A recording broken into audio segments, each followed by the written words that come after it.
We're the first public university, I think, to make this bold statement. It just sent a ripple effect across the United States. It's a promise that Carolina is proud to make. You can graduate from this university without any debt. Just to think from this very early idea that it's grown to be something that huge. Because everyone deserves a shot. 11,000 students have been able to experience the University of North Carolina at Chapel Hill.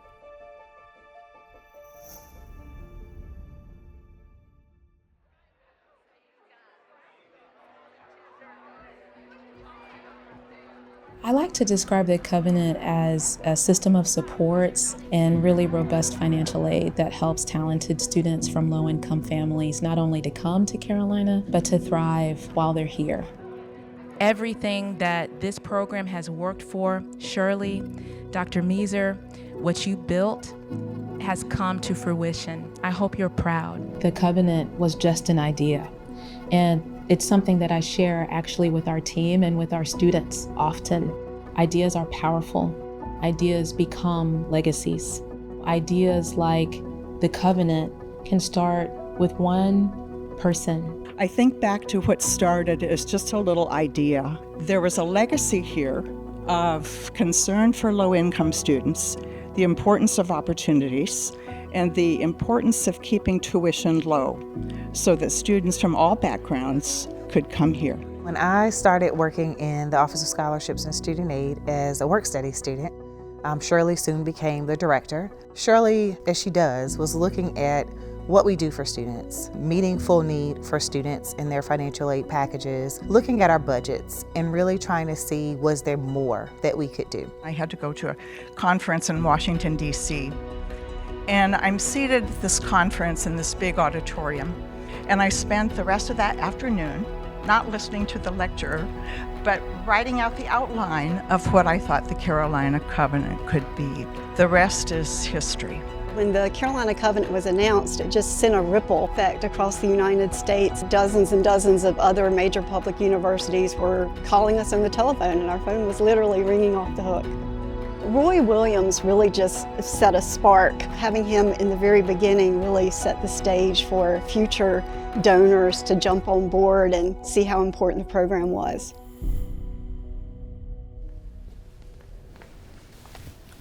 All right, we got something for you to watch. Okay.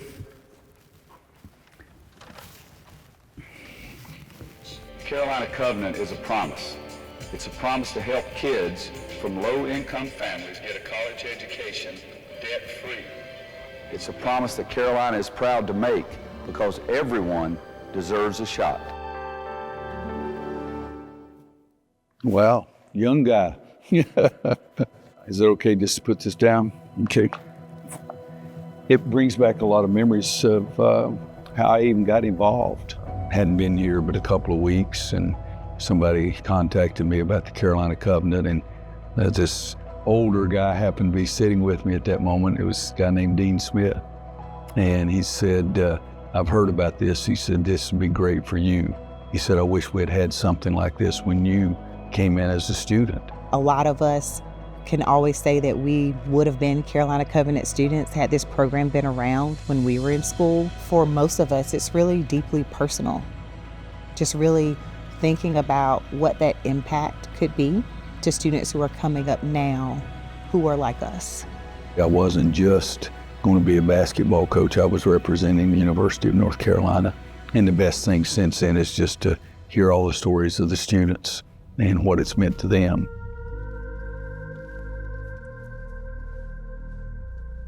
Kinston is home. I love it. Definitely doesn't come without its challenges, but I see those challenges as a lot of opportunities. We have some really good assets here that with the right leadership, the right initiative, we can really make some things happen. And I think Kinston's really on the brink of that.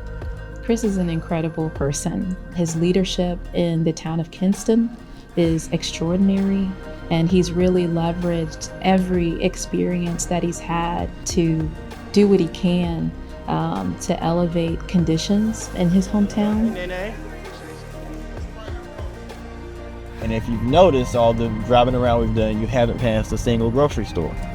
East Kinston is a food desert, and so It takes organizations like Kinston Teens or my family's church we're coming up on. It has a food pantry as well.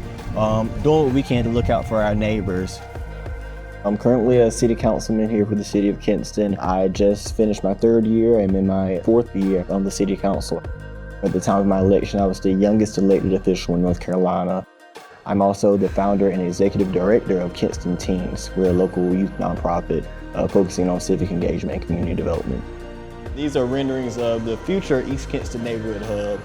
Hopefully we'll be able to break ground on soon. I think that Carolina, better than any other place, any other institution, any other event that could happen in your life, prepares folks to lead and make a difference in North Carolina. As our state's flagship university, I guess that's a necessity for that university to make sure that we are building up leaders who can return home to their communities or can get involved in state government or get involved in business or philanthropy or whatever they choose to, is somehow making a difference in the lives of others, particularly here in North Carolina, somehow giving back to the state that has given so much to us.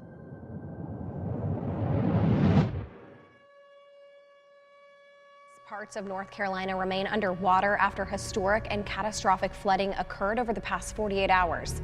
This is going to be a long road to recovery for so many folks, especially in the Blue Ridge Mountains. Sad stories all over. And there's people that's been taken advantage of, but there's a lot of good people out there too that are working to help them to fix it back up.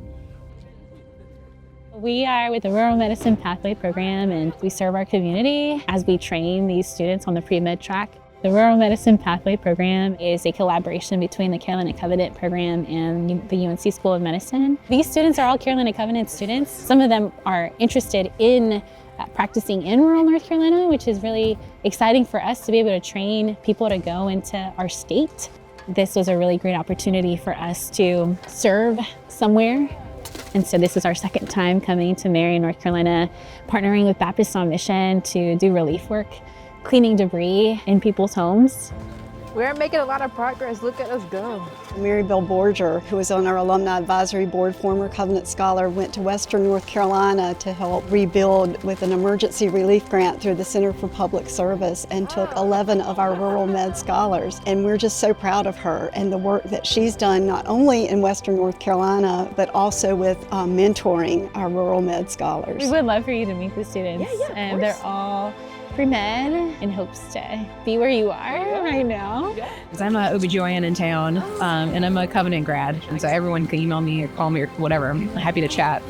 Yeah, I'll help you as much as I can. Any questions you guys have. In the mornings before school, I worked at a coffee shop, and then I always have those 80 hours a week in the summers to try to keep up with the bills. And then I got the Covenant letter, and I was like, I didn't apply for this. What is this? And I'm like, oh, this is actually gonna totally change everything.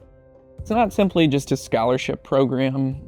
There's tons of those at UNC. It's kind of like a little unifying group. You're part of something that's bigger than yourself. Being a part of that organization, means something. It means you came from humble beginnings and you've arrived here and you want to show the world you're worth something. And I think that's a very valuable goal.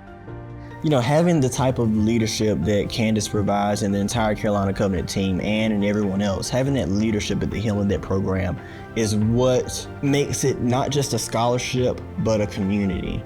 We've done a great job over the past 20 years, really reducing the gap in graduation rates, for example, between Covenant scholars and other students. We're really close to making that 0, and we're going to keep working until it is. You give financially to help the Carolina Covenant. You're helping young people. You're helping people that are going to have that feeling that somebody helped me, and what are they going to do? They're going to turn around and help some other people as well. I think investing in a program like the Carolina Covenant is absolutely an investment in North Carolina. Taking an idea like this and seeing where we're at now, it's pretty phenomenal.